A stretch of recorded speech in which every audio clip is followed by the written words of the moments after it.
لله الحمد. الله أكبر كبيرا والحمد لله كثيرا وسبحان الله بكرة وأصيلا.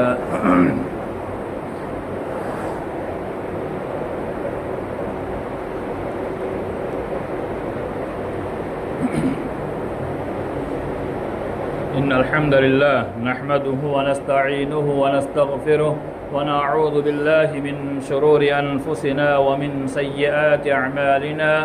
من يهده الله فلا مضل له ومن يضلله فلا هادي له. ونشهد أن لا إله إلا الله وحده لا شريك له وأشهد أن محمدا عبده ورسوله. أما بعد فإن خير الحديث كتاب الله وخير الهدي هدي محمد صلى الله عليه وسلم وشر الأمور محدثاتها وكل محدثة بدعة وكل بدعة ضلالة وكل ضلالة في النار. أعوذ بالله من الشيطان الرجيم. رب هب لي من الصالحين فبشرناه بغلام حليم. فلما بلغ معه السعي قال يا بني إني أرى في المنام أني أذبحك فانظر ماذا ترى. قال يا أبت فعل ما تؤمر ستجدني إن شاء الله من الصابرين. فلما أسلما وتله للجبين وناديناه أن يا إبراهيم قد صدقت الرؤيا إنا كذلك نجزي المحسنين. إن هذا لهو البلاء المبين وفديناه بذبح عظيم.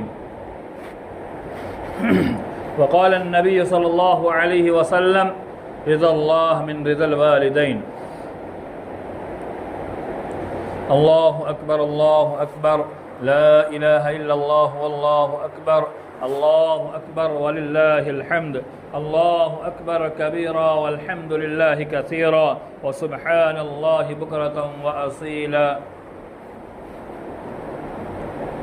محترم سامعین، اللہ رب العالمین کا بے پائے احسان و کرم ہے جس کی توفیق سے ہم نے اور آپ نے اس سال کی عید الاضحیٰ کی نماز ادا کی، اور اللہ رب العالمین نے یہ خوشی کا موقع دوبارہ ہمیں عطا کیا جس پر اللہ رب العالمین کا جتنا شکریہ ادا کرے اتنا کم ہے۔ آج کا دن عید الاضحیٰ کا دن ہے اور اسے ہم اپنی زبان میں بقرعید کے نام سے جانتے ہیں اور یاد کرتے ہیں۔ بچے بچے کو اس عید کا انتظار رہتا ہے کیونکہ بچے کو جانور کے ساتھ ایک الفت و محبت ہو جاتی ہے۔ یہ ہر سال چھوٹے بچے چاہتے ہیں ہمارے ابا جان اپنے گھر میں قربانی کا جانور لے کر آئے اور اس کے ساتھ ہم کھیلیں مستی کریں، ان کے ساتھ ٹہلے گھومیں اور اس کے ساتھ ہم رہیں، خدمت کریں اور زندگی کے ایک انمول لمحات جو ہے اس کے ساتھ بتائیں، تاکہ وہ خوشی بھرے ایام جو ہے زندگی کے بڑی خوشیوں سے بڑی خوشی ہوتی ہے جو ہر بچے کی تمنا ہوتی ہے۔ وہ دن اللہ رب العالمین نے ہمیں عطا کیا۔ یہ اللہ رب العالمین کے ہی احسان اور اس کے انعامات کے بعد یہ سب ممکن ہو سکتا ہے۔ محترم سامعین، یہ دن عید الاضحیٰ کا دن اللہ کے نبی صلی اللہ علیہ وسلم سب سے پہلے نماز عید کو ادا کرتے تھے، اور نماز عید کے ادا کرنے کے بعد سب سے پہلا کام جو ہوتا تھا، اللہ کے نبی صلی اللہ علیہ وسلم اللہ کے راستے میں جانور ذبح کرتے تھے۔ اور اللہ کے نبی صلی اللہ علیہ وسلم نے حدیث میں فرمایا کہ جس کسی نے نماز سے قبل جانور ذبح کر دیا گویا کہ اس نے وہ عام جانور ذبح کیا اور وہ قربانی کا جانور مانا نہیں جائے گا، بلکہ قربانی کا جانور وہ ہوگا جو نماز عید کے بعد اللہ رب العالمین کے راستے میں اس نیت کے ساتھ ذبح کیا گیا ہوگا کہ اسے ہم عید الاضحیٰ کے دن اللہ کے نبی صلی اللہ علیہ وسلم کے طریقہ کار کے مطابق، سنت کے مطابق، جیسا اللہ کے نبی صلی اللہ علیہ وسلم نے کرنے کہا ہے اسی مطابق ہم اللہ کے راستے میں ایک جانور ذبح کرتے ہیں، تبھی قربانی قبول ہوگی، ورنہ قربانی تو انسان طرح طرح کی دیتا ہے۔ حابل اور قابل آدم کے 2 بچے جنہوں نے بھی قربانی دی تھی، اور ان میں سے ایک کی قربانی قبول ہوتی ہے، دوسرے کی قبول نہیں ہوتی ہے، تو قربانی کرنا اصل نہیں ہے، قربانی سنت کے مطابق کرنا اصل ہے، اور قربانی قبول ہونا اصل ہے۔ قربانی قبول کب ہوتی ہے، قربانی کب اللہ قبول کرتا ہے، یہ سب جاننا بھی ضروری ہے۔ قربانی اخلاص نیت کے ساتھ ہونی چاہیے۔ اخلاص نیت یعنی دکھاوا، ریاکاری، ریا نمود، کسی کو خوش کرنے کے لیے نہ ہو، کسی کو راضی کرنے کے لیے نہ ہو۔ اللہ کے نبی صلی اللہ علیہ وسلم نے فرمایا اخوف ما اخاف علیکم الشرک الاصغر، کہ ڈرنے والی چیزوں میں سب سے زیادہ میں جس چیز سے ڈرتا ہوں وہ شرک اصغر سے ڈرتا ہوں۔ صحابہ نے پوچھا رسول اللہ شرک اصغر کیا ہے؟ اللہ کے نبی صلی اللہ علیہ وسلم نے فرمایا الریا، کہ ریاکاری جو ہے یہ شرک اصغر ہے۔ اور ریاکاری شرک اصغر میں کیوں داخل ہوتی ہے؟ اس لیے کہ انسان جو کام اللہ کے لیے کرنا چاہیے، اللہ کو خوش کرنے کے لیے کرنا چاہیے، اللہ کو راضی کرنے کے لیے کرنا چاہیے، وہ کام انسان بندوں کو راضی کرنے کے لیے کرتا ہے تاکہ بندہ مجھ سے خوش ہو جائے، فلاں انسان میرے کام سے راضی ہو جائے، اور میرے کام کو دیکھ کر کے، میرے عمل کو دیکھ کر کے وہ میری ڈھیر ساری تعریفیں کریں کہ فلاں انسان تو بکرا لایا ہے، 1,00,000 روپے کا لایا ہے، 2 لاکھ کا لایا ہے، 50,000 کا لایا ہے، 10 لاکھ کے بکرے لے کر آتا ہے، اللہ کے راستے میں قربانی کرتا ہے۔ تو یہی تو ریاکاری ہے۔ ہاں، ہماری نیت میں فطور نہیں ہے، ہم اللہ کے راستے میں جانور ذبح کرنے کے لیے اللہ نے مال دیا ہے، ہم اچھے سے اچھا جانور لے کے آئے ہیں، لیکن ریاکاری مقصود نہیں ہے، دکھاوا مقصود نہیں ہے۔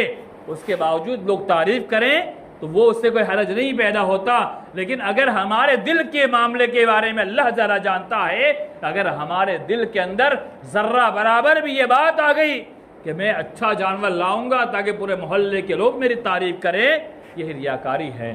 اور ریاکاری اللہ کو انتہائی ذرا ناپسند ہے۔ اللہ کے نبی صلی اللہ علیہ وسلم فرمایا میں بہت ڈرتا ہوں ایسے شرک اصغر سے جو انسان کو آہستہ آہستہ دین اسلام سے بھی خارج کر دے، یا اس کے اعمال کی قبولیت اور اعمال کا جو ثواب ہے اس میں کٹوتی کر دے یا ختم کر دے۔ تو پہلی چیز اخلاص نیت، انسان کی نیت خالص ہونی چاہیے۔ دوسری چیز قل ان صلاتی ونسکی ومحیای ومماتی للہ رب العالمین، قربانی خالص اللہ کے لیے ہو، دنیا کے لیے نہیں، کسی اور کے لیے نہیں۔ اس لیے ہم کرتے ہیں کہ رب کا حکم ہے فصل لربک وانحر، کہ نبی صلی اللہ علیہ وسلم نماز پڑھیے، یا امت محمدیہ کے لیے عام پیغام ہے، مسلمانوں کے لیے عام پیغام ہے کہ عید الاضحیٰ کے دن پہلے نماز پڑھو، اور نماز پڑھنے کے بعد اللہ رب العالمین کے راستے میں قربانی کرو، جانور ذبح کرو۔ اسی حکم کو مانتے ہوئے قل ان صلاتی ونسکی، اے نبی آپ کہہ دیجئے میری نماز، میری قربانی، میری زندگی، میری موت سب اللہ رب العالمین کے لیے ہے۔ تو ہماری قربانی خالص اللہ کے لیے ہونی چاہیے۔ تیسری چیز تقوی، یہ شرط ہے۔ اللہ رب العالمین نے فرمایا لن ینال اللہ لحومها ولا دماؤها ولكن يناله التقوى منکم، ہرگز ہرگز اللہ رب العالمین کے پاس نہ تمہارا گوشت پہنچتا ہے نہ تمہارا خون پہنچتا ہے، بلکہ پہنچتی ہے تو کون سی چیز پہنچتی ہے؟ اللہ کہتا ہے ینالہ التقوی منکم، اللہ کے پاس ان کا تقوی پہنچتا ہے۔ معلوم ہوا کہ خون بہانا، گوشت وغیرہ، یہ ساری کی ساری چیزیں یہ ہم اللہ رب العالمین کی رضا کے لیے کرتے ہیں، اور اللہ رب العالمین دیکھنا چاہتا ہے کہ ہمارے اندر تقوی کتنا ہے، ہم کتنے متقی پرہیزگار ہیں، ہمارے اندر تقوی کیسا ہے۔ قربانی سے قبل اپنے تقوی کا جائزہ بھی لینا چاہیے، اور تقوی کی تعریف علماء کرام نے لغوی اعتبار سے کیا کہ بچنا، پرہیز کرنا، ڈرنا، اور ڈر کس کا؟ رب کا خوف، رب کا ڈر ہمارے دل میں ہے یا نہیں ہے؟ پرہیزگاری ہمارے اندر ہے یا نہیں ہے؟ دنیا کو دکھانے والی پرہیزگاری نہیں، سچی پرہیزگاری۔ اتق اللہ حیثما کنت، تو جہاں بھی کہیں رہ، چاہے بند کمرے میں ہو، دوستوں میں ہو، عید کا دن ہو، خوشی کا دن ہو، شادی کا دن ہو، عموماً انسان کا تقوی کا جائزہ عید کے دن ہوتا ہے، شادی کے دن ہوتا ہے، دوستوں میں ہوتا ہے۔ ایسے دوست جس سے بے تکلف ہوتا ہے، ایسا دوست جس کے سامنے وہ ہر طرح کی حرکتیں کر جاتا ہے، وہاں انسان کا تقوی معلوم ہو جاتا ہے۔ شادی کے دن انسان اللہ رب العالمین کو بھول کر کے حی علی الصلاۃ کی صدا مؤذن لگا رہا ہے، کہتا آؤ نماز کی طرف آؤ، اور مسلمان بیچارہ شادی میں اتنا مست ہے کہ نماز کے بارے میں اسے احساس تک نہیں ہوتا ہے۔ اللہ کی قسم، خوشی کے موقع پر انسان کے تقوی کا جائزہ لیا جاتا ہے کہ اس میں کتنا تقوی ہے، کتنا متقی ہے، کتنا پرہیزگار ہے۔ صحیح معنوں میں متقی ہے یا دکھاوے کا متقی ہے، پرہیزگار ہے یا دکھاوے کا پرہیزگار ہے؟ تو یہ اللہ کے رسول نے فرمایا اتق اللہ حیثما کن، کہ تم جہاں بھی کہیں رہو تقوی کا اظہار اور مظاہرہ اور باطنی طور پر ظاہری طور پر ہر اعتبار سے متقی بن کے رہو۔ انسان اپنے دوستوں میں جاتا ہے نا تو طرح طرح کی برائیاں، طرح طرح خرافات سب کچھ کر جاتا ہے۔ عام مجلس میں ہوتا ہے تو انسان سوچتا ہے کوئی میرے بارے میں جان جائے گا تو کیا اثر جائے گا، لیکن دوستوں میں بند کمروں میں جا کر انسان بے فکرہ ہو جاتا ہے۔ اور سب سے زیادہ تقوی کا مظاہرہ وہاں ہوتا ہے اپنی بیوی کے پاس جا کر انسان کرتا ہے، کیونکہ وہ بالکل بے تکلف ہے۔ اس کے بعد جا کر کے اگر آپ متقی ہے تو صحیح معنی متقی ہے، ورنہ اگر آپ وہاں متقی نہیں ہیں تو گویا کہ ہم صرف دکھاوے کے متقی بنتے ہیں۔ ہم کسی کی نیت پر اعتراض نہیں کر سکتے، لیکن پیغام ضرور دے سکتے ہیں کہ تقوی ہمارے اندر ہے یا نہیں ہے۔ اگر جانچنا ہے، دیکھنا ہے، تو قرآن مجید کے سورہ بقرہ کی ابتدائی آیت الف لام میم سے لے کر کے اولئک علی ھدی من ربہم تک مکمل مطالعہ کر جائیے۔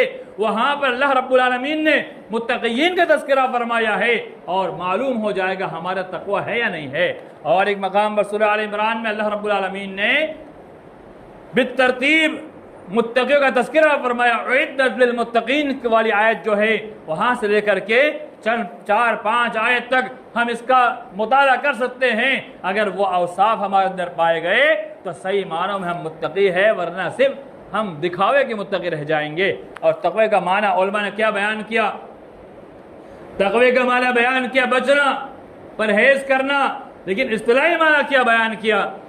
اصطلاحی معنی بیان قرآن کتاب و سنت کی روشنی میں تمام کے تمام اوامر کو بجا لانا، یعنی جن احکام کو کرنے کا شریعت نے حکم دیا ہے ان سارے احکام کو ویسے بجا لانا ہے جیسے شریعت نے ہمیں کرنے کا حکم دیا، اور ان تمام کاموں سے رک جانا ہے جسے شریعت نے حرام قرار دیا اور اس سے بچنے کا ہمیں لازمی طور پر حکم دے دیا۔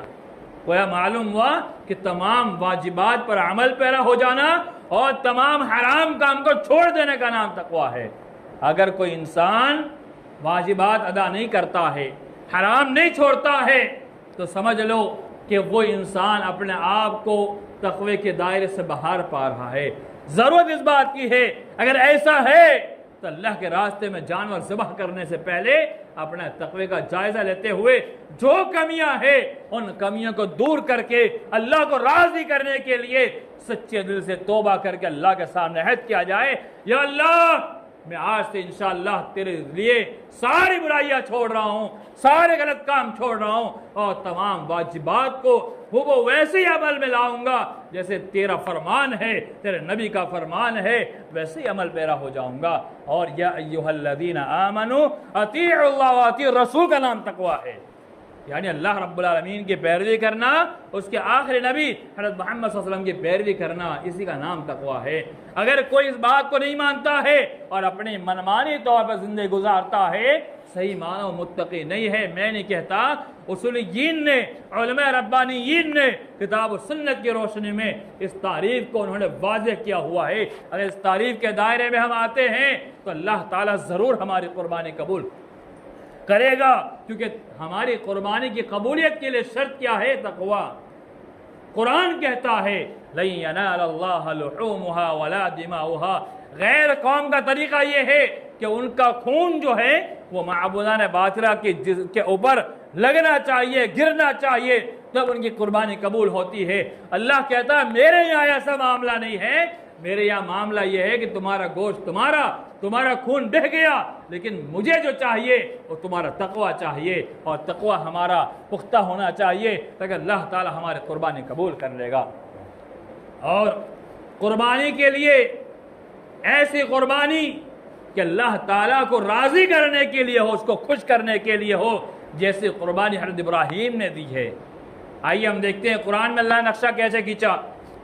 رب حب لی من الصالحین، حضرت ابراہیم علیہ السلام نے اللہ سے دعا مانگی، اے میرے پروردگار، اے میرے رب، رب حب لی، مجھے عطا کر، من الصالحین، نیک اولاد عطا کر۔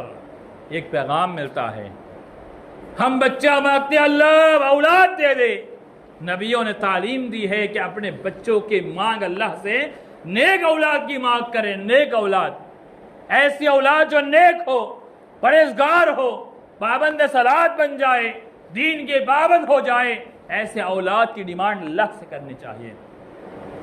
فَبَشَّرْنَاهُ بِغُلَامٍ حَلِيمٍ، اللہ کہتا ہے ہم نے بشارت دی بردبار لڑکے کی، نیک لڑکے کی، اور ایسا لڑکا جو سمجھدار لڑکا ہو۔ حضرت اسماعیل علیہ السلام پیدا ہوتے ہیں۔ اللہ نے فرمایا فَلَمَّا بَلَغَ مَعَهُ السَّعْيَ قَالَ يَا بُنَيَّ إِنِّي أَرَىٰ فِي الْمَنَامِ أَنِّي أَذْبَحُكَ فَانظُرْ مَاذَا تَرَىٰ۔ انبیاء علیہ السلام کے خواب جو ہے وہی ہوا کرتے ہیں، سب کے خواب نہیں، صرف انبیاء کے خواب۔ انبیاء کو جو خواب دکھایا جاتا ہے وہی ہوا کرتے ہیں۔ وحی یعنی رب کی طرف سے آیا ہوا پیغام۔ وَمَا يَنطِقُ عَنِ الْهَوَىٰ إِنْ هُوَ إِلَّا وَحْيٌ يُوحَىٰ، اللہ کے رسول وہ بات کرتے ہیں جو اللہ تعالیٰ آسمان سے وہی نازل کرتا ہے، یعنی وہی کہتے ہیں اللہ کی طرف سے انبیاء کے اوپر کوئی الہام آئے، وہی آئے، کوئی پیغام آئے، کوئی بات آئے، وہ بات جو ہے ان پر لازمی طور پر عمل کرنا ضروری ہوتا ہے۔ اور اللہ تعالیٰ انبیاء کے خواب میں جو چیز دکھا دے وہ وہی ہوا کرتی ہے، اور اس پر عمل کرنا یہ ان کے لیے لازمی جز ہے، واجب ہو جاتا ہے۔ ابراہیم علیہ السلام کے بارے میں آیا، ان کو اللہ نے بچہ دیا، بچہ جب اس عمر کو پہنچا، جب وہ چلنے پھرنے کمانے کے لائق ہو گیا، ہٹا کٹا ہو گیا۔ ہمارے آج کے دور کی طرح نہیں ہمارے بچے 50 سال کے ہو جائے، 30 سال کے ہو جائے تب کمانے لگتے، ایسا نہیں۔ اس زمانے میں تو چھوٹے بچے جب اب چلنے پھرنے لگ جائے، ان کے پاس طاقت آ جاتی ہے، وہ کمانا شروع کر دیتے تھے۔ فَلَمَّا بَلَغَ مَعَهُ السَّعْيَ، اور جب بچہ اس کے اندر اتنی طاقت آ گئی، وہ اپنے پیر پر کھڑے ہونے لگا، چلنے لگا، کمانے کی برابر ہو گیا۔ قال یا بنیا، تو حضرت ابراہیم نے کہا اے میرے بیٹے، میرے پیارے رکھتے جگر، سن، انی ارا فی المنام، کہ میں نے دیکھا خواب کے اندر، انی اذبحک، کہ میں تجھے ذبح کر رہا ہوں، میں تجھے ذبح کر رہا ہوں۔ فانظر ماذا ترى، اے میرے پیارے لگتے جگر سن، تیرا کیا خیال ہے، کیا مشورہ ہے، تو کیا کہے گا اس بات کے اوپر؟ کیا میں نے جو خواب دیکھا ہے اس خواب کو پورا کر دوں؟ قال یا ابت فعل ما تؤمر، بیٹا بھی ہو تو کیسا؟ بیٹا کہتا ہے یا ابا جان، جیسا اللہ تعالیٰ نے آپ کو حکم دیا ہے آپ ویسے ہی کر گزریے، اللہ کے راستے مجھے ذبح کر دیجیے۔ اللہ اکبر۔ ستجدنی انشاء اللہ من الصابرین، بہت بڑا پیغام ہے۔ حضرت اسماعیل نے کہا ابا جان، ان قریب آپ مجھے صبر کرنے والوں میں سے پاؤ گے۔ کتنا بڑا امتحان ہے، معمولی امتحان نہیں ہے میرے ایمان والے بھائیوں۔ ہمیں اپنے بچے کو اللہ کے راستے میں اگر بھیجنے کی ضرورت پڑ جائے، ہمارے کلیجے ہل جاتے ہیں، ماں کا رو رو کر حال برا ہو جاتا ہے۔ ایک باپ اپنے بچے کو دینی تعلیم کے لیے نکالتا ہے، یہ اس کی بہت بڑی قربانی ہوتی ہے۔ اگر نکالنا پڑ جائے، آج ہمارے معاشرے کی حالت تو یہ ہے 1% 2% بچے کو نکالا جاتا ہے، باقی 98 سے 99% ماں باپ اپنے بچے کو اپنے دل سے، کلیجے سے، اپنے جسم سے دور کرنے تیار نہیں ہوتے ہیں۔ ابراہیم کون ہے؟ اپنے بیٹے کی گردن پر چھری چلانے تیار ہو جاتے ہیں۔ اللہ اکبر۔ یہ طریقہ کار وہیں سے شروع ہوتا ہے۔ حضرت ابراہیم کو حکم آیا ابراہیم اپنے بچے کو ذبح کر دو، اور بیٹا بھی تو کیسا اپنے باپ کی بات کو مان کر کے کہا اللہ نے آپ کو جو حکم دیا ابا جان میں ذرہ برابر بھی اس پر کچھ نہیں کروں گا نہ کہوں گا، آپ اپنے بات میں اڑے رہیے، اللہ کے حکم کو مان لیجئے۔ اور ماں باپ کی بات کو ماننا فرض عین ہے، واجب ہے، ان کی نافرمانی کرنا کبیرہ گناہوں میں سے۔ ایک حدیث آپ کے سامنے پیش کر کے آگے بڑھتا ہوں۔ اللہ کے نبی صلی اللہ علیہ وسلم نے فرمایا الا انبئکم باکبر الکبائر، کیا میں تمہیں بڑے بڑے گناہوں کے بارے میں آگاہ و متنبہ نہ کروں؟ صحابہ نے کہا رسول اللہ کیوں نہیں، بتائیے۔ اللہ کے نبی صلی اللہ علیہ وسلم فرمایا الاشراک باللہ، اللہ کے ساتھ شرک کرنا، اور دوسرے نمبر پر وہ عقوق الوالدین، والدین کی نافرمانی کرنا، ماں باپ کی بات کو نہ ماننا، ان کی بات کو ایسے ٹھکرا دینا۔ ہاں اگر وہ کوئی غلط حکم دے رہے ہیں، معصیت کا کام کر رہے ہیں، بول رہے ہیں، یا غلط تعلیم دے رہے ہیں، ان کی بات کو نہیں مانا جائے گا، لیکن دین اسلام کے مطابق، شریعت کے مطابق کوئی حکم کرتے ہیں، ان کے حکم کو ماننا ویسے ہی ضروری ہے جیسا کہ رب نے فرمایا، اور ان کی نافرمانی بہت بڑا گناہ ہے۔ اور ایک حدیث آپ کے سامنے پیش کروں، رضا اللہ من رضا الوالدین، رضا اللہ من رضا الوالدین، ہمارے رونگٹے کھڑے ہو جانے والی حدیث، اللہ کی رضامندی، ماں باپ کی رضامندی میں، اللہ اکبر، ہمارے ماں باپ راضی ہے تو ہمارا پروردگار ہم سے راضی ہے، ماں باپ راضی نہیں ہے، اللہ کی قسم دنیا کے اندر جتنے بھی اعمال صالحہ کر لے جائے، جتنے عبادتیں کر لے جائے، جتنے جانور اللہ کے راستے میں ذبح کر لے جائے، اگر ماں باپ راضی نہیں ہے رب کبھی راضی نہیں ہو سکتا۔ قربانی کیوں کرتا ہے انسان؟ رب کو راضی کرنے کے لیے۔ نماز کیوں پڑھتا ہے؟ رب کو راضی کرنے کے لیے۔ اعمال صالحہ کیوں کرتا ہے؟ تاکہ میرا رب راضی ہو جائے۔ لیکن رب نے شرط لگا دی، ماں باپ کی رضامندی اگر ہے، ماں باپ راضی ہے، ماں باپ خوش ہے، تو یہ اللہ راضی ہوگا، ورنہ اللہ کی رضامندی پانا اتنا آسان نہیں ہے۔ دوسرا جملہ اس سے سخت ترین ہے، سخط اللہ من سخط الوالدین، ماں باپ کی ناراضگی اللہ کی ناراضگی کو دعوت دیتی ہے، اور جس نے ماں باپ کو ناراض کیا اللہ کی قسم اللہ تعالیٰ اس سے ناراض ہو جاتا ہے۔ اور ایک حدیث میں آتا ہے جس سے رب ناراض ہو جائے اللہ کی قسم پوری جہان اس سے ناراض ہو جاتی ہے، پوری دنیا اس سے خلاف ہو جاتی ہے، اور رب جس سے راضی ہو جائے پوری دنیا اس کے قدموں کے نیچے آ جاتی ہے، یعنی پوری دنیا اس سے راضی ہو جاتی ہے۔ آج دیکھیے مسلمانوں کو کیسے پریشان کیا جاتا ہے، کہاں کہاں نہیں ستایا جاتا ہے، پوری دنیا میں مسلمان پریشان ہے۔ وہی سبب ہے ماں باپ ناراض ہے۔ جب ماں باپ ناراض ہے تو رب ناراض ہے، جب رب ناراض ہے تو پوری دنیا ہم سے ناراض ہی ناراض رہے گی۔ ماں باپ کو راضی کرنا رب کو راضی کرنا ہے۔ رب کے اپنے قربانی قبول کروانا چاہتے ہیں، اللہ کی قسم اپنے ماں باپ کو ناراض کیے ہوئے پہلے فرصت میں جا کر کے اپنے ماں باپ کے ساتھ گلے مل کر کے ان سے معافی مانگے جائے اور ان کو راضی کیا جائے تو اللہ راضی ہوگا، ورنہ ہماری قربانی کہیں ایسا نہ ہو کہ ضائع چلی جائے، کیونکہ رب کی رضا تب ملے گی جب ماں باپ راضی ہوں گے۔ حضرت ابراہیم کے اس واقعے سے کیا نصیحت ملتی، کیا پیغام ملتا ہے کہ اسماعیل نے کہا، حضرت اسماعیل نے، اے ابا جان رب نے حکم دیا ہے آپ پورا کیجئے، ان قریب میں صبر کروں گا۔ اور آگے دیکھیے اللہ نے کیا کہا، فَلَمَّا أَسْلَمَا وَتَلَّهُ لِلْجَبِينِ، باپ بھی تو کیسا، بیٹا بھی تو کیسا، دونوں نے رب کی بات کو تسلیم کر لیا، مان لیا۔ میرے ایمان والے بھائیوں اپنا جائزہ لیں، کیا ہم رب کی کتنی بات کو مانتے ہیں، رب کی کتنی بات کو مانتے ہیں۔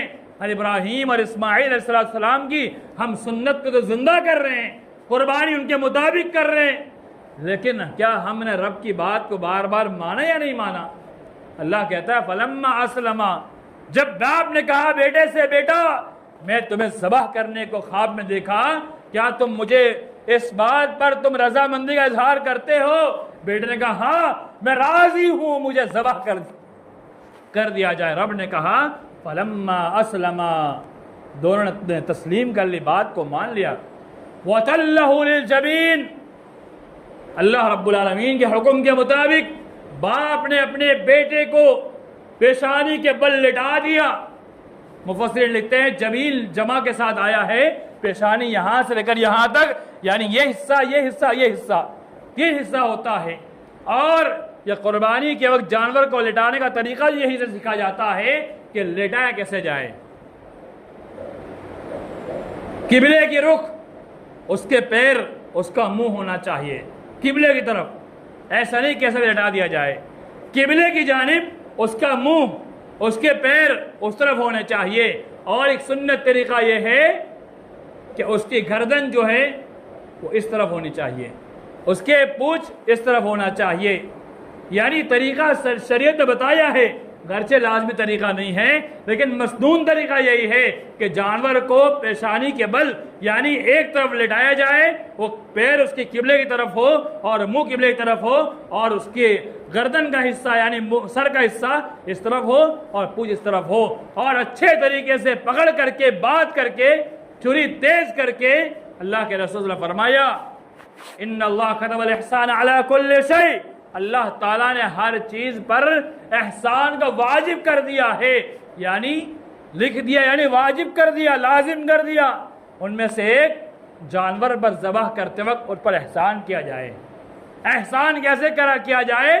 یعنی اس کو تکلیف نہ پہنچایا جائے، بالکل لٹا دے، باندھ دے، اور چھری کو پہلے سے تیز کریں، اس کے پاس سامنے چھری تیز نہ کیا جائے، اس کو ہتھیار نہ دکھایا جائے، بلکہ لٹانے کے بعد جب پکڑ لیا جائے، اچھے پکڑ لیا جائے، پھر بسم اللہ اللہ اکبر بول کر کے جو دعا اللہم تقبل کے بعد اس کا نام لیا جائے، یا پھر جو جانور ذبح جس کی طرف سے کیا جا رہا ہے یا خود کر رہا ہے، پہلے فرصت میں ہونا چاہیے خود ذبح کریں۔ کیوں؟ انسان اپنے نیت کے ساتھ جڑا ہوا ہے، اور اس کی نیت جتنی صاف ہوگی اللہ تعالیٰ کے وہاں اتنی قربانی مقبول ہوگی۔ انسان خود ذبح کرے، اگر نہیں کر پا رہا ہے تو کسی اور سے کروائے، لیکن پہلے فرصت میں خود کرے۔ اور ذبح کرتے وقت سنت طریقہ اپنانا چاہیے کہ گردن کا جو اونچا اوپلا حصہ ہے وہاں پر چھری رکھ کر چلایا جائے، ادھر ادھر ایسا نہیں۔ بلکہ بہت سارے کسائی ایسے ہوتے ہیں ہم جن کو سونپ دیتے ہیں، ان کو پتہ نہیں ہوتا ہے، کہیں بھی لگا دیتے ہیں۔ لیکن ایک شرط ہے، ذبح کرتے وقت نیت ہماری قربانی کی ہونی چاہیے، اور جو دعا انی وجہت وجہ للذی فطر السماوات والارض حنیفا وما انا من المشرکین لا شریک لہ وبذلک امرت انا من المسلمین، اس کے بعد جو دعا ہے اللہم تقبل من، اگر اپنی طرف سے تو منی، اگر اپنے سارے بچوں کو اسے مراد لینا ہے وہ اہلی، یہ دعا پڑھ کر کے بسم اللہ اللہ اکبر کہتے ہوئے جانور اللہ کے راستے میں ذبح کیا جائے۔ تو طریقہ ہر ابراہیم نے اپنے بیٹے کو جو لٹایا وہ طریقہ اللہ کے رسول صلی اللہ علیہ وسلم نے بتایا، اسی طریقے کے مطابق قربانی کرنا چاہیے۔ اور یہ ہمارے معاشرے کا سب سے بڑا اور سب سے برا کام یہ ہوتا ہے، جانور کو لٹانے بعد اس کے سامنے چھری تیز کرتے ہیں، نہیں، پہلے سے تیز رکھا جائے اور اس کو اللہ کے راستے میں آسانی کے ساتھ ذبح کیا جائے۔ اور ذبح کرتے وقت اس کی پوری گردن نہ اڑائی جائے، بلکہ اس کی ساری رگیں جو ہے وہ گردن سے کاٹ دی جائے، تاکہ جو خون اندر کا وہ سب باہر آ جائے۔ تو فلما اسلم وتلہ للجبین، کہ حضرت ابراہیم نے اپنے بیٹے اسماعیل کو لٹا دیا پیشانی کے بل۔ بہت سارے واقعات جس میں آتے ہیں، پٹی باندھ لی، یہ کیا وہ کیا، سارے بکواسات ہے، کوئی حقیقت نہیں ہے، بلکہ صرف لٹانے کے بارے میں اتنا ملتا ہے کہ ابراہیم نے اپنے بیٹے کو پیشانی کے بل لٹایا، ایسے لٹایا کہ ابراہیم اس کے اپوزٹ سائیڈ میں تھے، اتنا ملتا ہے۔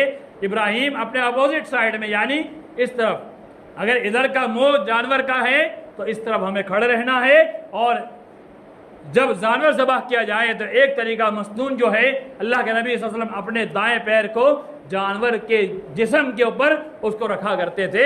سہولت ہو تو رکھ دیا جائے، اگر سہولت نہ ہو تو لازم نہیں ہے، ہو سکتا ہے کہ انسان گر بھی سکتا ہے، تو پہلی فرصت میں کوشش یہ کرنی چاہیے کہ اسی طرح ذبح کرے۔ اس کے بعد حضرت ابراہیم میں 2-3 آیت بات ختم کرتا ہوں۔ فلما اسلم وتلہ للجبین، جب ابراہیم نے اسماعیل کو لٹا دیا، ونادیناہ ای یا ابراہیم، اللہ رب العالمین نے آسمان سے نداہ لگائی، ونادیناہ، ہم نے پکارا، ای یا ابراہیم، اے ابراہیم، قد صدقت الرؤیا، تو نے تو رب کے جانب سے دکھایا ہوا خواب جسے سچ کر دکھایا۔ اللہ اکبر، مان لیا، سچ کر دکھایا۔ ہمارے رب کا معاملہ کیا ہے؟ ہم سنتے سب کچھ ہے، رب کا کلام پڑھتے بھی ہے، سنتے بھی ہے، ہر جمعہ خطبے میں، عید کے خطبے میں اور دروس کے اندر، یوٹیوب کے اندر ہزاروں تقریریں سنتے ہیں، لیکن ماننا ہے تو اپنے دل کی ماننا ہے۔ اللہ کہتا ہے قد صدقت الرؤیا، اے ابراہیم تجھے جو خواب دکھایا تو نے اس کو سچ کر دکھایا۔ اللہ اکبر، یعنی تو نے تو عمل کر لیا۔ عمل کرنا بہت بڑی بات ہے، باتیں کرنا بہت چھوٹی بات ہے میرے ایمان والے بھائیوں۔ اللہ کہتا ہے اِنَّا كَذَلِكَ نَجْزِي الْمُحْسِنِينَ، ہم اسی طرح سے بدلہ دیتے کن کو؟ محسنین کو، احسان کرنے والے کو۔ إِنَّ هَذَا لَهُوَ الْبَلَاءُ الْمُبِينُ، یہ آزمائش کون سی آزمائش؟ اپنے بیٹے کی گردن پر چھری چلانا۔ اللہ نے کہا یہ چھوٹی آزمائش نہیں ہے ابراہیم، یہ بہت بڑی آزمائش تھی۔ اللہ اکبر، اپنے بیٹے کی گردن پر چھری چلانا یہ معمولی آزمائش نہیں، یہ بہت بڑی آزمائش ہے۔ اپنے بیٹے کو دینی تعلیم کے لیے، اللہ اس کے رسول صلی اللہ علیہ وسلم کے پیغام کو سیکھنے کے لیے گھر سے نکالنا، یہ بھی بہت بڑی آزمائش ہوا کرتی ہے۔ گھر میں انسان اچھے سے رہتا ہے، کھاتا ہے، پیتا ہے، کپڑے ماں دھل کے دے رہی ہے، ابا نے کام والے رکھی، کام والے دھل رہی ہے، لیکن مدرسے میں بیچارہ بچہ، وہی بچہ، چھوٹے چھوٹے بچے اپنے ہاتھ سے جب کپڑے دھلتے ہیں، اللہ کی قسم جب آپ دیکھیں گے آپ کی آنکھ سے آنسو آئیں گے۔ وہ کپڑے بڑے بڑے جوان لڑکے اپنے گھر میں نہیں دھو پائیں گے، وہ چھوٹے چھوٹے بچے ہاسٹل میں دھلتے ہیں۔ کھانا جو ان کو مل جائے اللہ کے لیے وہ کھا لیتے ہیں۔ ان کا ایک ٹارگیٹ ہوتا ہے کہ رب ہم سے راضی ہو جائے، ہمیں تعلیم حاصل کرنا ہے۔ یہ اتنی بڑی آزمائش ہے اپنے ماں باپ کی آزمائش کہ بچوں کو اپنے دین تعلیم کے لیے گھر سے باہر نکال دے، یہ بہت بڑی آزمائش ہے۔ جنہوں نے اس آزمائش پر اترے ہوئے ہیں اللہ انہیں ثابت قدمی عطا فرمائے اور ان کے بچوں کو دین تعلیم میں زیادہ سے زیادہ آگے بڑھنے کی توفیق عطا فرمائے۔ حضرت ابراہیم کے اللہ نے کہا تم نے خواب کو سچ کر دکھایا، اور آگے کہا وَفَدَيْنَاهُ بِذِبْحٍ عَظِيمٍ، ہم نے تم کو ایک دمبے کی شکل میں ایک بڑا ذبیحہ عطا کیا۔ یہ تاریخ جڑی ہوئی ہے ہمارے قربانی کی، مختصر تاریخ آپ کے سامنے پیش کی۔ حضرت ابراہیم علیہ السلام کی زندگی سے یہ تاریخ جڑی ہوئی ہے۔ جو آج ہم اللہ کے راستے میں جانور ذبح کرتے ہیں، یہ تاریخ حضرت ابراہیم سے جڑی ہوئی ہے۔ اللہ نے اسی بدلے کے عوض میں جو ابراہیم نے خواب سچ کر دکھایا، اللہ نے دمبا عطا کیا۔ اللہ تعالیٰ نے یہ عظیم نعمت عطا فرمائی جو آج ہم بھی کرتے ہیں، آج ہم کرنے والے ہیں۔ وہی جانور اللہ کے راستے میں ذبح کیے جائے جس جانور کے بارے میں شریعت نے اجازت دی ہے، اس کے علاوہ کوئی بھی جانور اٹھا کر ہم ذبح نہ کر دیں۔ اور ایسے جانور جس کے تعلق شریعت نے کہا اس کے اندر یہ عیب پائی گئی تو اس کو جائز نہیں قرار دیا، لیکن ایسا جانور جو دانت والا ہو اور ایسا جانور جو ہٹھا کٹھا موٹا تازہ اچھا خاصا دکھنے میں ہو، بے عیب ہو، عیب دار نہ ہو، ایسے جانور کو اللہ کے راستے میں ذبح کیا جائے۔ اللہ سے دعا ہے اللہ تعالیٰ ہم تمام مسلمانوں کو قربانی قبول فرمائے، اللہ تعالیٰ ہم تمام مسلمانوں کو سنت کے مطابق عمل کی توفیق عطا فرمائے اور ہمیں ایسے قربانی کی توفیق عطا فرمائے جو اللہ قبول فرما لے۔ یا اللہ اخلاص کے ساتھ، تقوی کے ساتھ، یا اللہ تیری رضا کے لیے، یا اللہ تیری بات کو مانتے ہوئے ہمیں سنت ابراہیمی کے مطابق، اللہ کے نبی صلی اللہ علیہ وسلم کے طریقے کے مطابق، تیرے حکم کو مانتے ہوئے اس کو پامالی سے بچاتے ہوئے یا اللہ سنت کے مطابق قربانی کی توفیق عطا فرما لے۔ آمین۔ اور آج عید کا دن ہے، خوشی کا دن ہے۔ عموماً نوجوان جو ہے برے کاموں میں ملوث ہو جاتے ہیں، فلم وغیرہ کے اندر یا دیگر خرافات کے اندر۔ ہمیں عید کے دن ساری خوشی منانے کی اجازت ہے، ساری خوشی منانے کی اجازت ہے، لیکن حرام کام سے بچنے کی تعلیم ہے۔ یہ بات جملہ یاد رکھیے، یعنی اب ساری خوشی منائے۔ میں ہمیشہ ایک بات کہتا ہوں، اسلام کی آزادی دیگر مذاہب سے بہت زیادہ ہے۔ اسلام میں منع کیے ہوئے کام جو ہے 2 4 10 پوائنٹ ہے، یعنی 10% منع ہے اور 90% کرنے کے کام ہے۔ یعنی جن کاموں سے کرنے سے روک دیا وہی حرام ہے، اگر جن کاموں کو کرنے سے نہیں روکا ہے وہ سب حلال ہے۔ اللہ اکبر۔ اتنا آسان، اتنا آزاد، اتنا آسان مذہب کہاں سے لائیں گے؟ یعنی منہیات بتا دیا یہ حرام ہے، یعنی چند ہی چیز ایسی ہے جس سے اسلام نے حرام کیا ہے، جسے حرام نہیں کیا ہے اس کے علاوہ ساری چیزیں حلال ہے۔ تو چند چیزیں جو حرام ہے ہم اسے آرائش اور خوشی کا ذریعہ نہ سمجھے، وہ ہماری دنیاوی زندگی تباہ کرنے کے لیے کافی ہے۔ یعنی اللہ نے جن کاموں کو حرام کیا ہے، اللہ کی قسم اس کے اندر کوئی نہ کوئی قباحت ہے، برائی ہے، نقصان ہے، تبھی منع کیا ہے۔ آپ دیکھیے فلم کے ذریعے سے معاشرہ تباہ ہوتا ہے، گٹکا کے ذریعے سے انسان کی جسم تباہ ہوتا ہے۔ آج تو پڑکی پہ ڈاکٹر حضرات لکھ کے دیتے ہیں نا کہ کینسر پھیلتا ہے، بیماری ہوتی ہے، شراب سے انسان کی جسم خراب ہوتے ہیں۔ تو جن کاموں سے روکا ہے اس کے اندر ضرور خرابی ہے، اور جن سے نہیں روکا ہے وہ سارے کام ہم کر سکتے ہیں۔ تو اسلام میں اتنی آزادی ہے، اس کے باوجود بھی ہم وہی کام کرنے چلے جاتے ہیں جو تھوڑے جس سے اسلام نے منع کیا ہوا ہے۔ ساری خوشی منائیے، آزاد رہیے، خوش رہیے، لیکن ایک بات ہے جس سے ناراضگی ہے اور ناراضگی دور کر دیجیے، کہ ایسا نہ ہو کہ اللہ کے راستے میں ہم جانور ذبح کر رہے ہیں اور ہماری وہ کسی سے ناراضگی، کیونکہ حدیث کے اندر آتا ہے کہ انسان کے اعمال کی قبولیت کے لیے شرط یہ ہے اپنے بھائی سے وہ رضامندی کا اظہار کرے اور اس کا بھائی اس سے ناراض نہ ہو۔ اور دوسری چیز، 3 دن سے زیادہ کسی مسلمان کے لیے جائز نہیں ہے کہ وہ دین اسلام کے خاطر، شرعی امور کی خاطر یا اس کے علاوہ اپنے کسی بھائی سے بات چیت بند رکھے۔ کسی مسلمان کے لیے جائز نہیں ہو سکتا ہے۔ 3 دن سے زیادہ ہو گیا، گویا کہ اس کے اعمال کی قبولیت اب رک جاتی ہے۔ اپنے بھائی سے معافی تلافی کریں، سگا بھائی ہو یا مسلم بھائی ہو، جو بھی ہو، اللہ تعالیٰ تمام مسلمانوں کو صحیح معنوں میں قربانی کی توفیق عطا فرمائے۔ یا اللہ تو ہم تمام مسلمانوں کی پریشانی کو دور فرما دے۔ یا اللہ جہاں کہیں مسلمان پریشان ہے اللہ اس کو نجات دے۔ یا اللہ جہاں کہیں مسلمان پریشان ہے وہ نجات دے۔ یا اللہ تو ہماری قربانی قبول فرما لے۔ ایام التشریق تک اللہ کے نبی صلی اللہ علیہ وسلم کے سنت کے مطابق ہم جانور ذبح کر سکتے ہیں۔ آج 10 تاریخ ہے، کل 11، پرسوں 12 اور 13 تاریخ کی مغرب تک ہم جانور ذبح کر سکتے ہیں۔ اللہ نے جن کو توفیق دی اللہ کے راستے میں ذبح کریں، جن کے پاس استطاعت نہیں ہے وہ 4 دنوں کے اندر کوشش کرنا چاہے تو اللہ تعالیٰ ان کو طاقت دے سکتا ہے۔ اللہ تعالیٰ طاقت دیتا ہے، اللہ تعالیٰ کے راستے میں جانور ذبح کرے اور تکبیرات بھی ایام التشریق یعنی 13 تاریخ کی عصر کی نماز تک اور مغرب سے پہلے تک پکارتے رہے، ہر نماز کے بعد بھی، غیر نماز بھی، مارکیٹ میں، بازار میں، جہاں بھی کہہ رہے پکارتے رہے۔ اللہ ہمیں توفیق عطا فرمائے، آمین۔ والسلام علیکم ورحمۃ اللہ۔